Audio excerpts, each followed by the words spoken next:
Assalamualaikum warahmatullahi wabarakatuh. Puji syukur, alhamdulillah Allah masih memberi kesempatan kepada kita untuk menghirup di buminya yang hijau, buminya yang penuh dengan indahnya warna-warni, melahirkan kita dalam keadaan fitrah. Sholawat serta salam semoga tetap tercurahkan pada panutan kita Nabiullah Muhammad Sallallahu Alaihi Wasallam yang senantiasa membimbing kita menuju visi dan misi hidup kita di dunia. Pemirsa yang dirahmati Allah, ketika saya tadi meniupkan udara, kemudian meniup balon ini, memasukkan udara ke dalam balon ini yang terbuat dari karet, seumpama saya tanya dan dia pun bisa menjawab, wahai udara yang ada di dalam balon, dari manakah asalmu? Maka dia akan menjawab, aku berasal darimu, engkau yang telah meniupkan diriku ke dalam balon ini, sehingga aku berada di dalamnya. Aku berasal dari engkau. Pemirsa yang dirahmati Allah, dalam Al-Quran surat yang ke-7 yaitu surat Al-A'raf ayat 172 Allah berfirman, A'udzu billahi minasyaitonir rajim. Wa il akhadha rabbuka min bani adama min zuhurihim dzurriyyatahum wa ashhadahum ala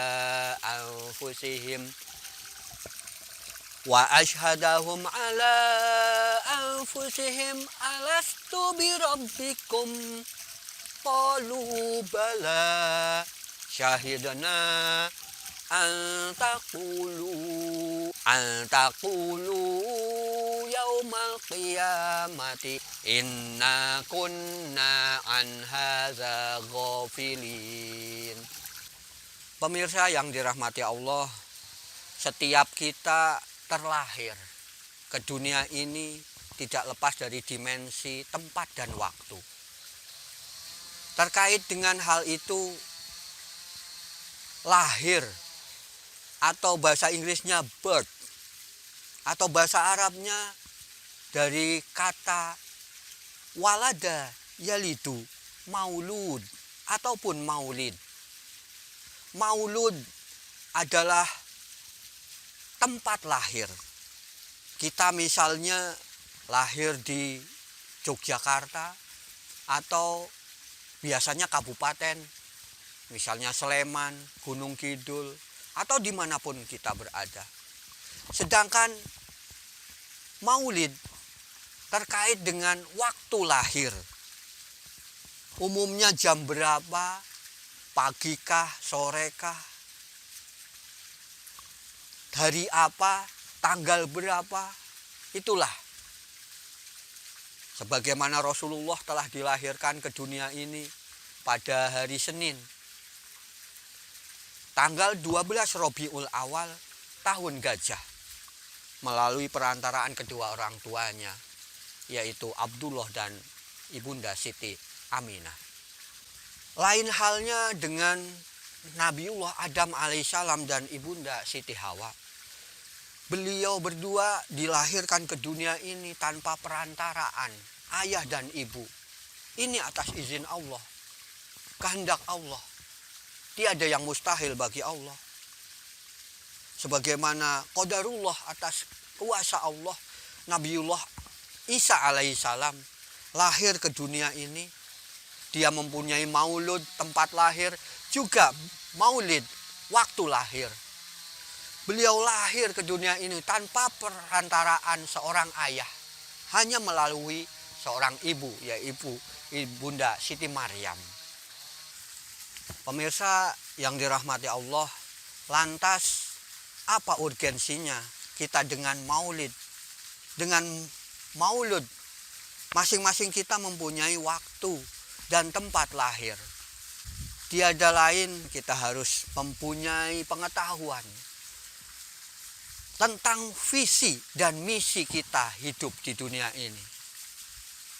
Allah mempunyai visi terhadap hidup kita karena Allah lah yang memberi kehidupan kepada diri kita. Tiada lain sebagaimana Allah firmankan dalam Al-Quran surat Az-Zariyat ayat 56. A'udzu billahi minasyaitonir rajim. Wa ma khalaqatul jinna wal insa illa liya'budun. Dan tidaklah aku ciptakan jin dan manusia itu kecuali untuk beribadah kepadaku. Jadi ini terang-terangan Allah memberitahu kepada kita bahwa visi hidup kita adalah untuk beribadah. Orientasi kita tujuannya adalah untuk ibadah. Mindset kita harus ditata bahwa apapun aktivitas kita, entah itu perkataan kita, pikiran kita, perasaan kita, hati kita, semata-mata hanya untuk Allah. Inna lillahi wa inna ilaihi raji'un. Sesungguhnya kami milik Allah dan kita hanya kepadanya akan kembali. Adapun misi hidup kita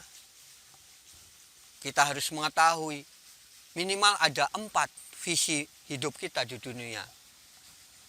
Yang pertama adalah visi pengetahuan. Kita dilahirkan oleh Allah, diberikan potensi oleh Allah melalui pikiran, akal yang sehat ini untuk mengetahui, untuk memahami, memaknai tanda-tanda kebesaran Allah. Tanda-tanda ayat-ayat, baik ayat qauliyah, firman Tuhan melalui kitab sucinya, entah itu Zabur, Taurat, Injil, dan Al-Quran sebagai penyempurna kitab-kitab terdahulu, maupun ayat-ayat kauniyah, ayat-ayat alam, bagaimana terbentang luas alam ini. Misalnya Allah memberikan tandanya kalau sekiranya ada awan berwarna gelap, itu pertanda apa? Nah, itu kita punya misi untuk mengetahuinya. Misi pengetahuan. Pengetahuan apa saja, everything. Entah itu pengetahuan yang hak, yang benar, yang baik, maupun pengetahuan yang batil. Pengetahuan yang sebaliknya, tidak baik. Contohnya, akhlak tercela, kita harus tahu. Ghibah, pengaruhnya bagaimana, dampaknya terhadap amal perbuatan kita, terhadap pikiran kita, terhadap hati dan perasaan kita, terhadap lingkungan kita. Jadi, di sini kita punya misi yang pertama, yaitu misi pengetahuan. Misi untuk mengetahui segala sesuatu, ayat-ayat Allah yang termaktub, yang tersurat, yaitu Al-Quran, kitab suci, dan ayat-ayat Allah yang tersirat, yang tidak tertulis, yang ada di alam ini. Adapun misi hidup manusia yang kedua, yaitu misi untuk melakukan perbuatan, misi untuk beramal, melakukan apa yang sudah kita ketahui dari misi hidup kita yang pertama tadi. Prinsipnya, amal itu akan benar, amal itu dikatakan sebagai sebuah perbuatan yang benar, amal yang soleh, bila mana dilandasi dengan niat yang benar. Kemudian caranya yang benar, dan jalannya yang benar. Untuk dapat memperoleh cara yang benar, jalan yang benar, syarat yang pertama tadi harus dipenuhi, yaitu ilmu pengetahuan. Mengetahui caranya, mengetahui niatnya yang baik, dan mengetahui jalannya yang baik. Kita berusaha untuk melakukan hal itu, amal yang soleh, bukan amal yang salah. Sebagaimana mungkin kita doakan, Allahumma arinal haqqo haqqo warzuqna tiba'ah wa arinal batila batila warzuqna tinabah. Ya Allah, tunjukkanlah kepada kami yang benar. Yang benar itu adalah benar, hak, baik di mata ataupun di hati kami. Dan kami pun dapat menjalankannya. Dan kita pun mohon kepada Allah agar menunjukkan yang batil, yang salah itu salah, baik di mata ataupun di hati kami, dan kita dapat menjauhinya. Jadi di sini mengetahui hal yang benar, harapannya dapat melakukan amal yang benar, amal yang soleh, dan mengetahui perbuatan atau pengetahuan yang tidak baik, harapannya kita dapat menjauhi perbuatan yang tidak baik tersebut. Dan misi hidup yang ketiga adalah misi untuk karakter. Misi bagaimana pengetahuan yang sudah kita ambil, kemudian kita lakukan, itu menjadi sebuah karakter, menjadi sebuah pribadi yang baik tentunya. Mungkin teringat setiap kali kita selesai sholat fardu 5 waktu, kita diarahkan oleh Rasulullah untuk melakukan wirid dari tasbih yang 33.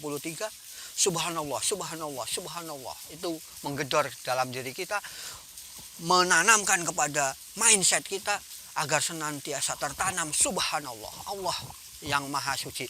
Maha suci Allah, kita mensucikan pikiran kita, mensucikan perkataan kita, mensucikan hati kita. Subhanallah, subhanallah, suci, suci, suci, suci, yang baik, yang bersih. Niatkan yang baik, niatkan yang bersih, yang tulus, yang ikhlas, yang murni. Selanjutnya, alhamdulillah, segala puji bagi Allah. Alhamdulillah, alhamdulillah, alhamdulillah. Mindset kita, ya, visi kita tanamkan bahwa segala sesuatu baik yang kita pikirkan adalah yang baik. Kita rasakan perasaan yang baik. Kita lakukan perbuatan yang baik. Dan itu insya Allah akan tertanam. Selanjutnya ada Allahu Akbar, Allahu Akbar, Allahu Akbar. Allah Maha Besar. Saya persembahkan untuk Allah. Ini semuanya untuk Allah.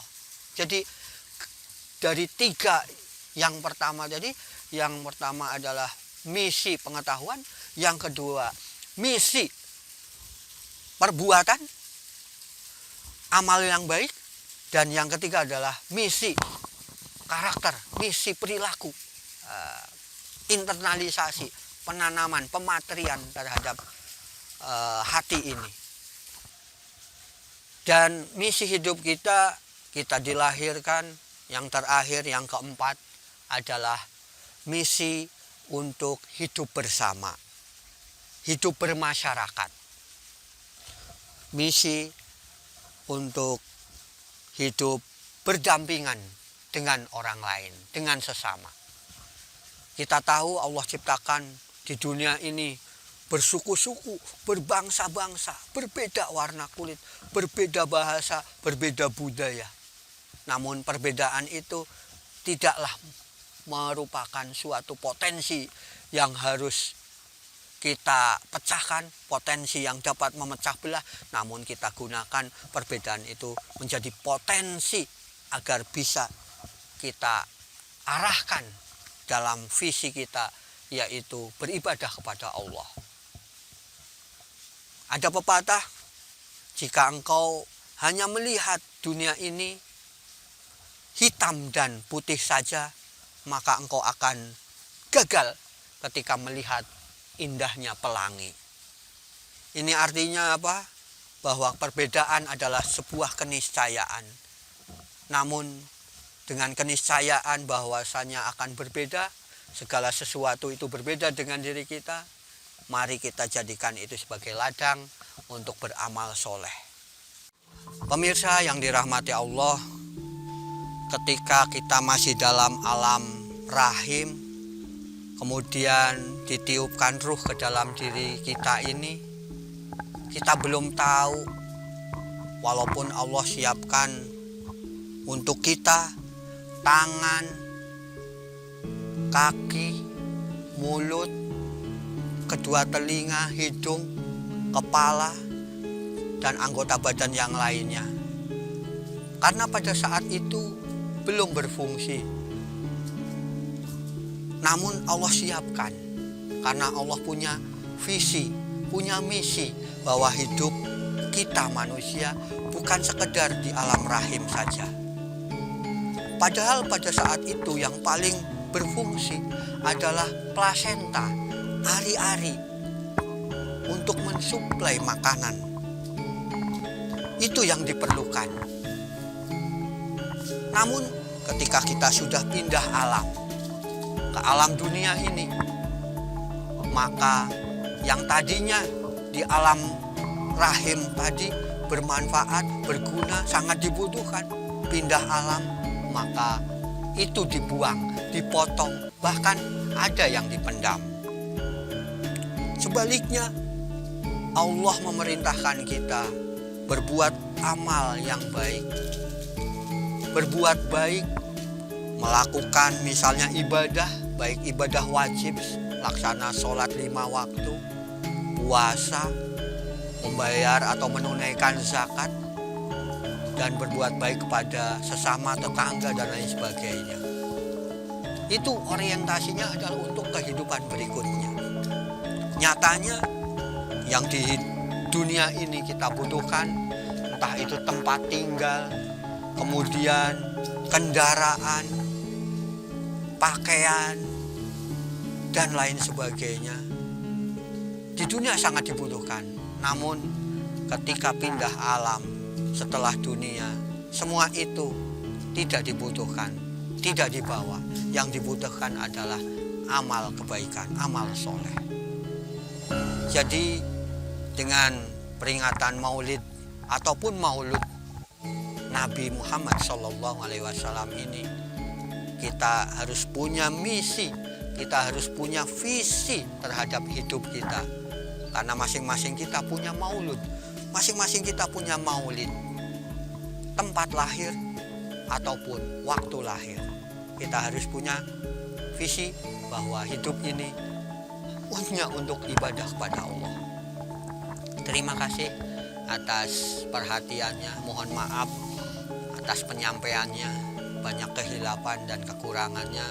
Semoga apa yang saya sampaikan bermanfaat. Semoga hidup kita lebih bermakna lagi sampai kita pada kehidupan yang akan datang. Wallahu muwaffiq ila aqwamit thoriq. Wassalamualaikum warahmatullahi wabarakatuh.